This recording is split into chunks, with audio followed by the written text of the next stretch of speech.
I don't really have any friends that do weed. I also don't. But there was this one time where I went to a family friend's house and we were all just together. She was much older and then she was just smoking, but we don't really pay attention to it. Much younger. I think it was like 2 years ago. Yeah. So Okay. it's definitely weird. I've experienced weed a couple of times. On some occasions it was great, either smoked or ingested, but then also had some rough experiences with it. And then I have a couple of friends that have done it and do it on a regular basis. And they seem to quite enjoy it. I've been around people who've tried it before because I try not judging people against what they're doing. What I try doing is I help them right instead of judging them, because it's just gonna make the situation worse if you judge them. I've never had weed. I'm pretty closed environment to weed. I haven't ever had it, but I know people who do it, and very close to me is people that do it, and they seem to have a bit of a chill out moment with it. And I haven't seen people having bad experiences with weed, but I have heard about people having bad experiences with weed, definitely. Yeah. It's, for me personally, it's not good personally, because let me say, a lot of my friends, they smoke weed. So like they smoke weed and they try to like put me in their there's like a lot of peer pressure. You have to have a lot of faith, you have to stay confident and at least say no. And then it's hard sometimes to say no, and it's not good actually. It's not, weed is totally not good. High, they'll start doing things that are not good, and then they're like totally out of the way. So weed, it actually, if you're like running away from your problems, and then you go to weed, you're not necessarily realizing that weed will make you do things that are actually totally wrong.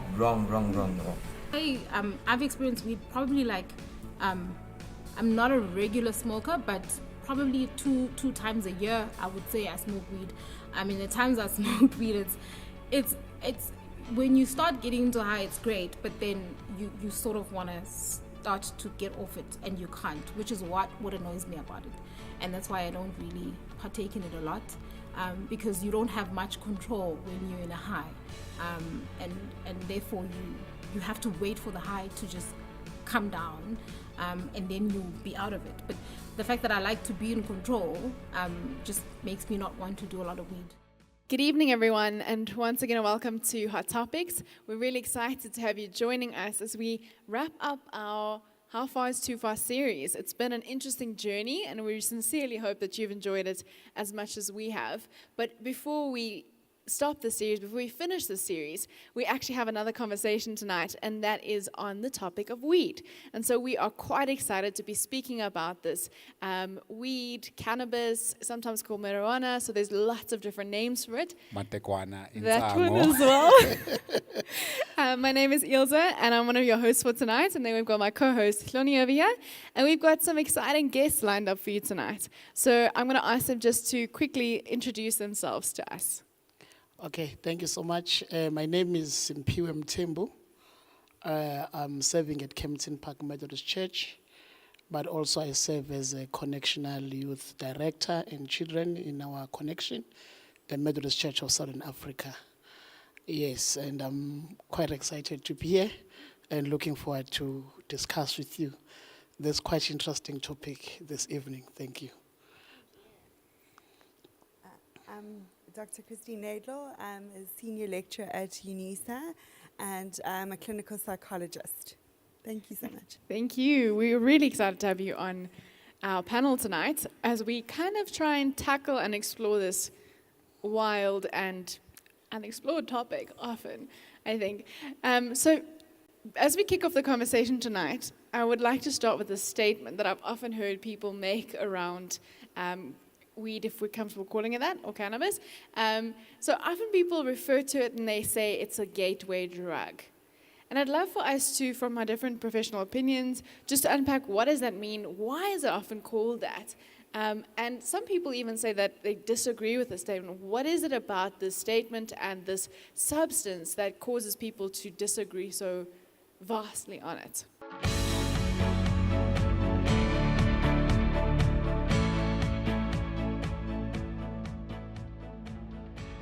though, for many people, they use weed to like kind of open up their mind, you know, like when you just start thinking a lot. But I don't know, I'm not really the same because I don't do weed. I think that for some people it can be. I think there's a couple of people that struggle with certain things. So in a sense, some people have an addictive personality. But then it depends on yourself. It depends on how you feel about other things.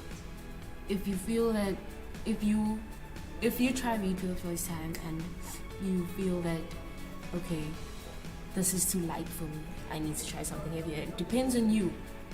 If you feel that, okay, you're aiming at weed, or maybe you're just not doing it. I can actually agree with that, because a lot of my friends, you know, at the hood, we have a lot of friends, and then some of them, they are depressed, they are going through some stuff, and so they're trying to run away from their problems at home, and then they run away from those drugs, at least to escape from their problems. So I can say, yeah, it's a gateway drug, Mara. At the end, it will end up damaging them inside up until they will notice that the weed is not actually working for them. You look at the addictive part of weed, but at the same time, weed has two characteristics. I mean, if you look at the addictive side and the medical side, I'm sure with medicine, I don't see weed as being addictive, but if you use it as a drug, yeah, I would agree with that it can be a gateway to other things. To answer that question, I think it's just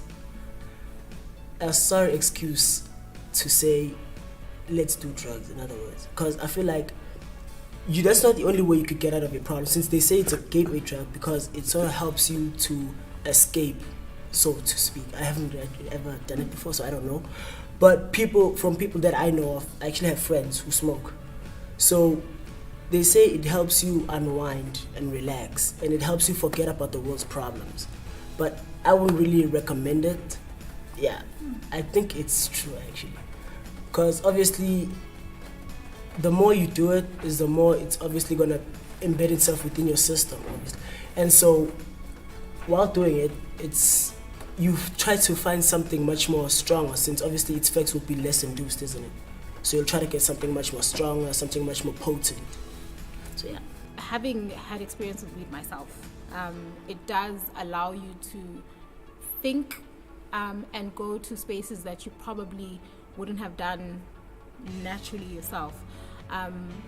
As it being a gateway, yes, I think it does allow you to access your mind and specific aspects that you wouldn't have in an ordinary setting. It's true to a certain extent, but it's not a definite statement. So what I understand when people say it's a gateway drug, generally speaking, people don't, or it's generally, obviously there's always exceptions to the rule, don't necessarily start with heroin and cocaine. They generally start with a more mild, or what is perceived as a more mild drug. So hence, cannabis is seen as almost tame, which is not necessarily true. And then they say once you start with dagga, then you will progress onto more lethal or more dangerous drugs. That's not always true, because the effects of cannabis can be just as lethal or as problematic as, for example, cocaine or heroin. So I can see why they say it's a gateway. It's the beginning of your journey in narcotics, for example. And the thing is that when you are smoking dagga, or when you are smoking a drug or taking a drug, you can take it many different ways, you will be exposed to other people that are taking different drugs. So that is why it's sort of seen as, you may think to yourself, I'm smoking dagga by myself or just with my closest friends away from the culture of drugs, but this is not necessarily always the case. So in my understanding, it's half true. It is true for some people's journey into narcotics, and it's not true for every single person. Some people literally smoke cannabis, or they take cannabis and that's all they ever take. Others will say, I started with cannabis and I ended up with heroin or crystal meth or so forth. So that's how I understand the statement. So for me, it has some validity. Yeah. No, for me, I think the point of departure when I was thinking about the subject itself is how do you look at the weed itself? You can look it as a herb, which is something that could be positive, and you can look at it as a drug. So I do agree with you that, like any other thing, from my point of view, that has a potential to make you addicted to something. So itself, if you use it, you get addicted. It ends up controlling you. It then becomes a gateway to do some other things or take other drugs. And also from what I've observed when I was growing up with some of the people that I grew up with who were using it, some they really didn't become drug addicts. They just use it. There was one guy who was very good in maths, and it was they believed that it was because he was using it. So others then they get to mix it with other things. I think we'll get into that later. But for me, it as a gateway, it basically depends on the purpose of why you're using it. If you are looking at it as a herb, if you are using it as a drugs, then you get addicted, then you get hooked up to many other forms of drugs. Simple, I think you're mentioning something, and I have a privilege of having maybe engaged with both you and Christine to a certain level around this particular topic. And I would just want to hear from you, just picking up from that, the whole idea of it being a gateway. I know that I've spoken to youth workers who say, I've allowed maybe a teenager to kind of use it because it helps them manage with the anxiety. I would be keen to hear your heart around that, Christine. When someone says, and I remember, in actual fact, even when we hosted one of the speakers, there were people who came in to say, we disagree with you because it has helped me with my anxiety, and I feel like it's a better place to be in, to be high, than to be anxious. I mean, and to be, to feel the way my anxiety makes me feel. And I know, Simpiwe, that you are very passionate. At some point, a couple of years ago, you hosted something around no holiness without social holiness, and the whole idea of the Methodist Church starting rehab centers, etc. And when it comes to how can you locate weed within that narrative, and just also picking up on what I've asked Christine to say, is it okay for people to use it for stuff such as their anxiety and stuff like that? Well, from a psychiatric and a psychological perspective, so I'm a psychologist, so I would look at, there are many ways to manage anxiety that is monitored.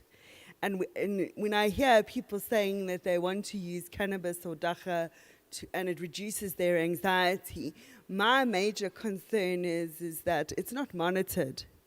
So there's no one checking that this is the case. There's no one saying we are checking that indeed it is actually assisting you or not. My other major, what other people don't talk about is that cannabis can actually make somebody go psychotic, which is a severe mental disorder. And no one talks about that. No one talks about the risk. And that is one of the most important things to be aware of. Any substance that you take can affect your brain chemistry and your brain functioning in ways that we cannot fully predict. So for one person, you can take a substance and it's not going to lead to fallouts, like mental health fallouts. For another person, they can take it once. They can take cannabis once. They can go psychotic and never come back from psychosis. So they end up being having a diagnosis of schizophrenia. Also, some people can take dacha consistently and it doesn't really affect their performance, right? So for example, like the person you mentioned, he's saying it actually helped him. Whether it did objectively, we don't know. It's also the subjective experience is different to the actual experience. What we found, and it's interesting where the research comes from, the research actually comes from the Netherlands, predominantly, some of the best research. And why it's ironic is because they make dacha. You can walk into a cafe and have dacha. It's been legalized for a long time. And they've done research on young adolescents that have taken cannabis for a long time.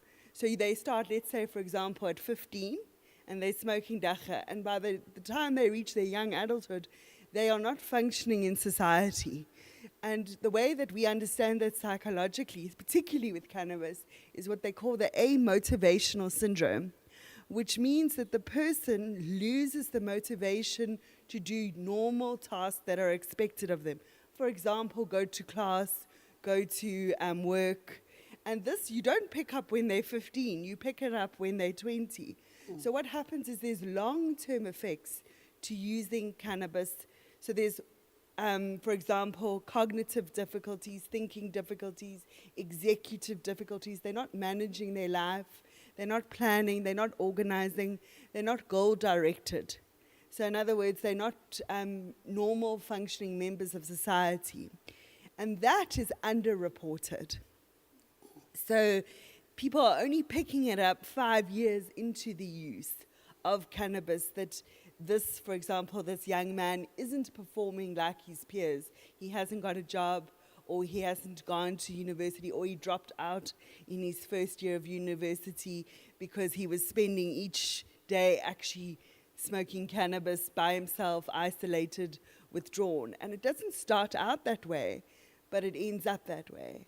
So those are my two major concerns is, yes, it potentially subjectively could help with anxiety, but objectively, there's symptoms that the doctor's saying the person went psychotic, or the person is developing the amotivational syndrome. What the Netherlands researchers found is it has a kindling effect. Literally, they call it the kindling effect, like when you start a fire. We don't know our genetics. It's not like we go and we say to someone, please tell me my whole genetic tree. So we don't know who in our family tree, going however far back, had mental health difficulties, because people don't like talking about people that have ended up in a psychiatric hospital, or, in the community not functioning. People don't necessarily talk about it. So a young person doesn't know that there's a genetic vulnerability in their family. They can go and smoke cannabis like their friend has been doing for 2 years, not realizing that in their genetic history, the kindle, the kind of genetic properties have been set off, and they've actually gone completely psychotic. And they smoked once, or they smoked twice, or whatever, and now suddenly they've developed this mental health problem that they didn't know that would have happened to them. And they will then end up being a psychiatric patient, whether institutionalized or whether just at home and someone having to look after a person that has schizophrenia, for example.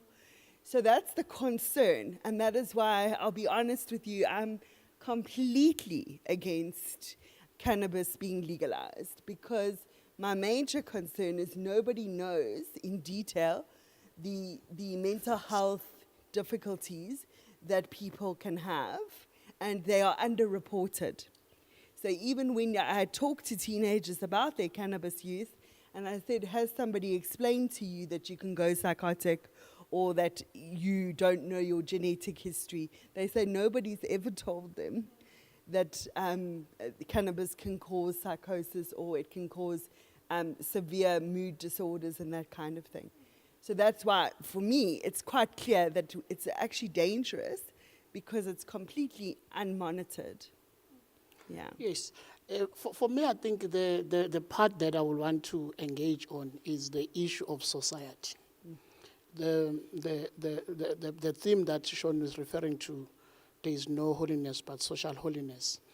And we were targeting drugs.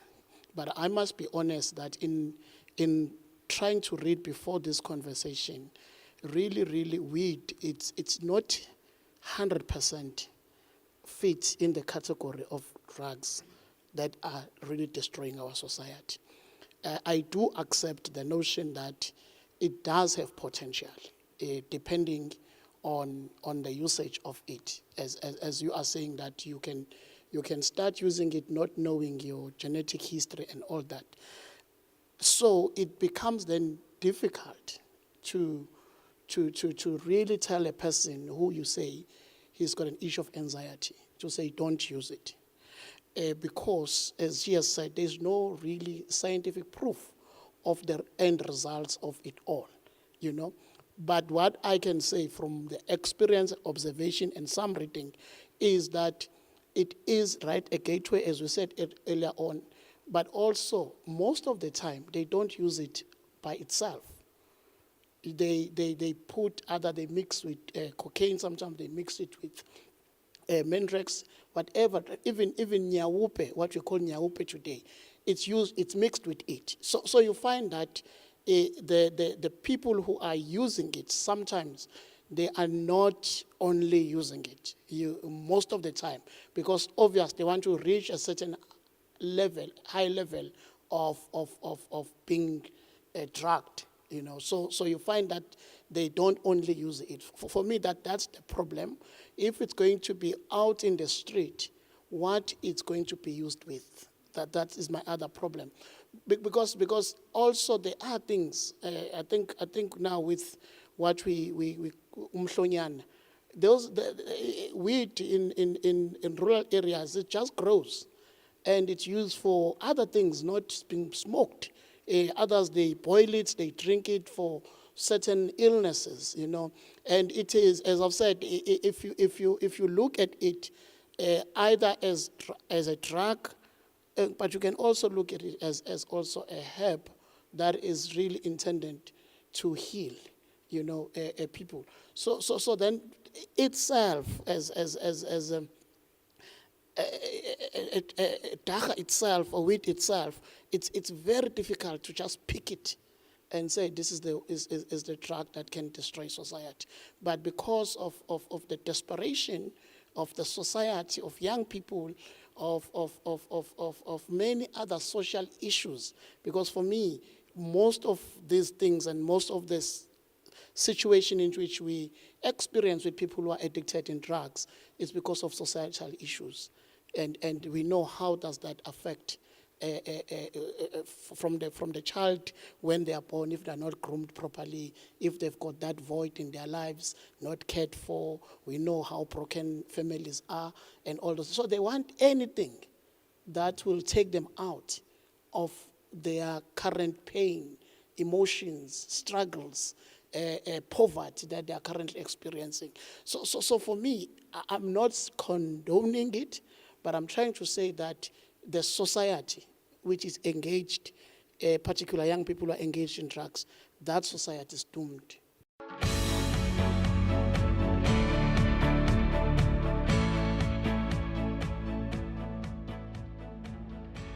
Not really. Never. My family probably has a more laid-back approach with this kind of thing. So weed or even drinking, for example, there's always been a be responsible kind of attitude. So if you try it, don't go overboard kind of thing. Yeah, and just be careful, like use it responsibly. From the church, probably if I had to think about the general response to it, is more of a be careful when and how you do it. No one has ever told me about that thing. You see, this is the thing about living in the hood. When you're living in the hood, you can actually see everything with your own eyes, and you can actually teach yourself about those things by watching people around you doing those things. So for me personally, no one has ever told me that. I just looked and learned those things myself. I've never had people talk about it, about weed, and my parents have always had weed up there as a big no-no, as it is a big gateway to bigger things, and that you should never do weed in your life. And my friends, on the other hand, that they're more open to weed and more willing to try it. So yeah, I kind of have both sides of people telling me it's good and people telling me it's bad at the same time.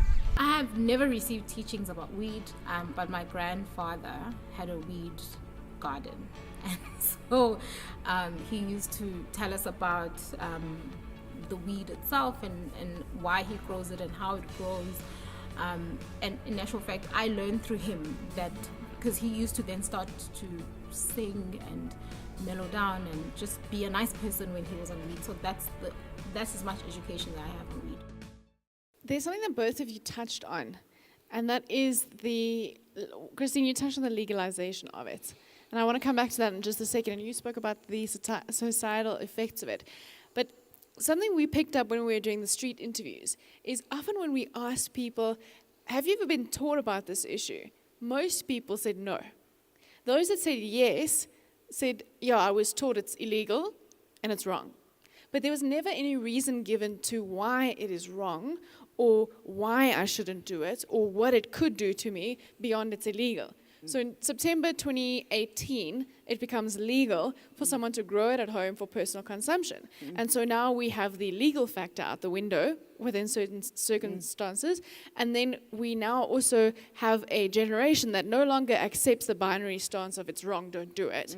How do we teach about this? What is it that we now say to our young people? Because we no longer can say it's illegal. We no longer can say it's wrong under all circumstances, because it's exactly what you've said. There is medicinal usage for it, and there's often different ways it's been used, and there's a lot of different aspects that come into this discussion. How do we respond as a church? Do we condemn it as a blanket? Do we condone it under all circumstances? Or how do we teach, and what do we teach about this issue? Well, I can say I personally agree that you can't just say to a teenager, something is wrong. I think everybody deserves a rationale. Everything needs an explanation. And I think why I think that is so important, there's no education in saying to somebody something is wrong. There's no thinking involved. There's no personal accountability. Whereas if you explain all the different viewpoints, whether it's the positives and the advantages of anything, and you explain the disadvantages and the social consequences and the medical consequences and the mental health consequences, then the onus is on the adolescent to sit with the complexity, to actually say, I need to take ownership of what I put into my body, what I expose myself to. I need to be able to start holding the complexity of my personal decisions, my personal morality, my personal commitment to other people and myself. So I definitely think there shouldn't be a kind of rigid, no, it's wrong, because that sort of absolves people from taking the responsibility to engage with the complexity of life.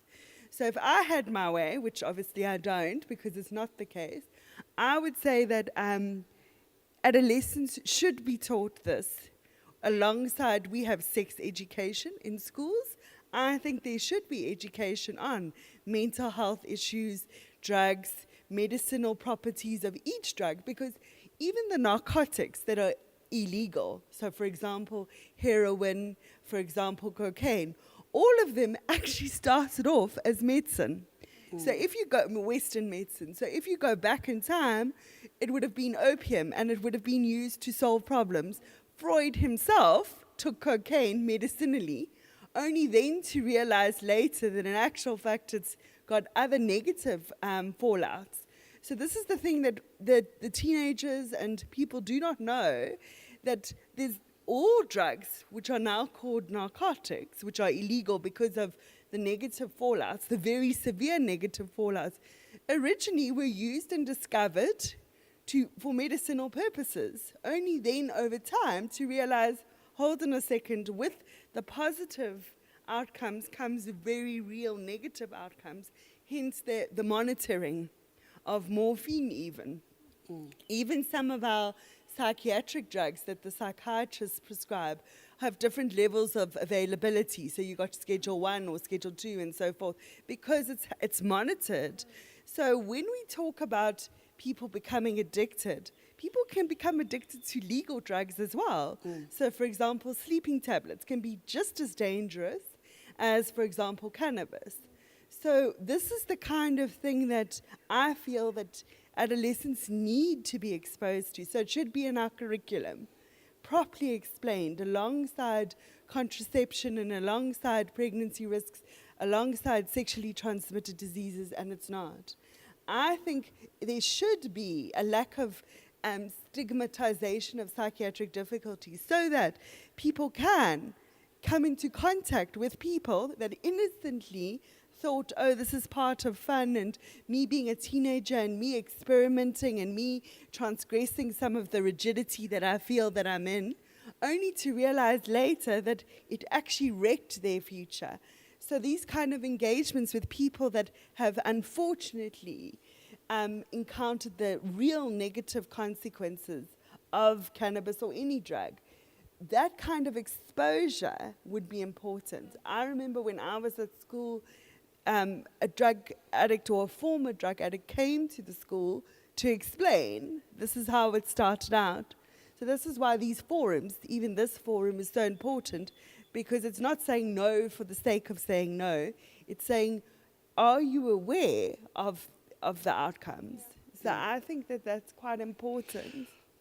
No. For me, I think that from the church point of view, we must stop demonizing everything. You know, one, I believe that God created everything beautiful, and He created all things for a certain purpose. But I think sometimes we get lazy to engage even our own scriptures in terms of what are the purpose of the things that God has created. In this particular context, maybe even in the topics that you have addressed, you grow up thinking that sex is evil. You know, you don't even think about it. Only when you get married. What if you don't get married? You know, so there are so many things. I think this is one of the subject. I look at even in the scriptures that you referred. Those scriptures are really condemning that the devil, I think it's Peter, is roaming around. So if we can maybe start from there. And then secondly, acknowledge that this is something that it's been created part of the society, identify the negatives and the positives, and engage them. Engage young people. Allow such discussion in church forums, you know, because we tend to speak about the New Jerusalem, the roads of gold, but they are not here now. The young people are challenged by these drugs in society, at schools, wherever they go. So how can the church be a platform or create a platform where young people are honestly engaged? For me, I think we must be honest. You need to get expertise on this subject and engage them within the church. Don't say it is something for the parents or something for the schools. It is a subject for the church. So for me, if you ask what the church should do, I think one, it should stop demonizing it, everything that they disagree with. Rather, welcome different opinions, different views, different experiences. Even embrace those who are already addicted. Don't say it is their own doing, you know, because as I've said earlier on, people are pushed to these things. You know, anyone who engaged in a substance, it's because there is a void. Whether we agree with it or whether we disagree, whether others were able to overcome it, it's not here nor there. But as soon as someone becomes vulnerable in any addiction, it could be sex addiction, it is become then our responsibility to show grace and love. So for me, if we can look at the people that we call para, those who lie by the street lights, those that when we give them money, we know they're going to go and buy certain drugs to sustain themselves. At that particular, we must be able to reach out to them so that we can be able to have a testimony as the church to say that they were there, but now the grace that we are preaching has led them here. So for me, we must be able to be a church that when they engage societal issues, we just stop demonizing everything, but allow that the grace, because I always say, if myself, I grew up with people who are smoking, I tried it at some point in my life. So if I was able to be saved, then anyone else can be. But we must be able to be the channel of that grace. Great, thank you so much. We know that there are other implications on society as far as weed is concerned, and there are ways of also protecting ourselves from these impacts that have not been explored? Two different questions. One, Christine, you at some point spoke about the research that has been done in Amsterdam, you know, where young people are not so now keen to do their schoolwork, go to work, etc. And so one can imagine that this has other impacts, you know, like the economy. It would have an impact on the economy, because if we're going to recover from our debt, we need young people with a strong sense of motivation to go to work and to go to school. You know, so I just want to throw that to you. You can think about it. And then, Reverend Mthembu, just one thing I also want to throw out to you then is the whole thing of with weed. So Christine speaks about something very important, that it's possible that two young people smoke weed together, but something would be triggered in the one and something that's not triggered in the other because of one's genetic composition. You know, are there other things that we could explore in engaging that? Because, for instance, the first thing that usually comes into mind is that within African systems of knowledge, there is always this idea that there are things that your family does not engage in, because it is known that in your family it does other stuff. And I suppose we've got that comes from the benefit of having a strong sense of community and being able to trace and locate everyone. Is there anything like that we can explore? But let me just, in that order. Okay, so I'm glad you mentioned the economic framework, because this is what, and maybe this is something that is worth considering, is who is benefiting from the legalization of cannabis. Was there proper engagement with the positive, negative outcomes, the actual social outcomes of cannabis before it was legalized? And my concern is when they put through that constitutional legislation, there was not enough expertise on the panel. So there was the people that were advocating for the legalization, and they're making a huge amount of money from the selling and the growing of cannabis. So we've got to think a little bit more broader than this is actually an economic company or an economic benefit for a number of people that are not necessarily vulnerable to the negative outcomes. So they've been smoking cannabis for however long, and then they saw that it's a lovely economic enterprise for them to formalize it and to make a lot of money from it, a lot of money from the legalization. So they obviously pulled in constitutional rights to individual choice, and so this bill was passed with that kind of lobby behind it, but nobody wants to talk about that lobby. The people that are making money from cannabis being legalized. And I'm not talking about the grower in the Eastern Cape that sells it on the unofficial informal market. I'm talking about the official market where you can now literally walk into certain, kind of stores and they say, here's this product with cannabis in it and this product. I'm talking about the formal market. Those people are the commercialization of cannabis. That was passed from a particular lobby, and that lobby was not also, there wasn't a lobby saying, but what is the medical implications or the psychiatric fallout for vulnerable people? And that's my issue. Also with the legalization, there wasn't enough sufficient stakeholders to say, hold on a second, we are going to lose a percentage of our young population to this drug. If we look at internationally, we've got developed countries like the Netherlands that are worried that a significant proportion of their young adults are not ever going to be able to function in society. Rather, they're now having to build psychiatric facilities for them to survive. And that is a problem, whereas that was not explored in the lobbies that happened around the constitutional legalization of that. So there was not enough stakeholder involvement, or should I say varied stakeholder involvement. But rather the people that were very familiar with individual rights were quick to say, let's just legalize it. And so that's my biggest concern. Yeah, I think, Sean, the most critical thing with what you call African indigenous knowledge is that obviously it's passed from generation to generation. And we all know that some of it is not really written or even scientific proven in the way we understand science today.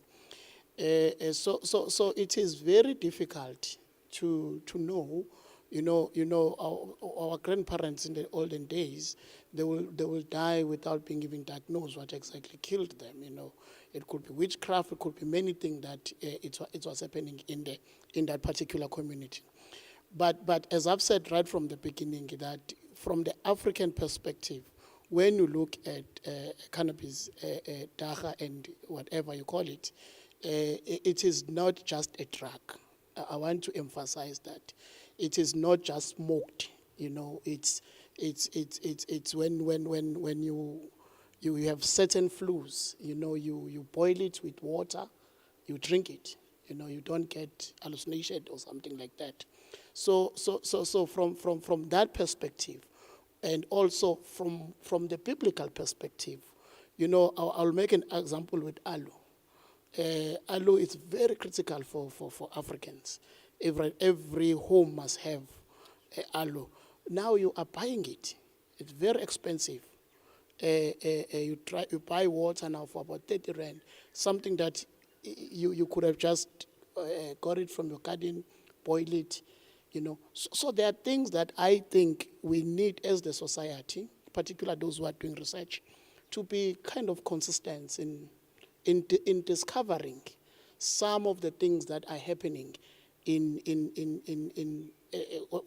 throughout the world, in our communities as well, and be able to ask ourselves a question: how do we reintroduce, so that the part of education to our young people, it's not one-sided. It's not that just a drug that you smoke, that you get addicted, and therefore it can cause you cancer, it can cause you a mental breakdown, and but also how it's been used before, as how communities used it before, how come it was not dangerous to use it before, and why it's been now manipulated, because that's what I was going to say as my closing, that unfortunately everything that we live with, that God created us to live with, whether it's animals, you hear rhino poaching, people they manipulate for their own capitalist advancements, their own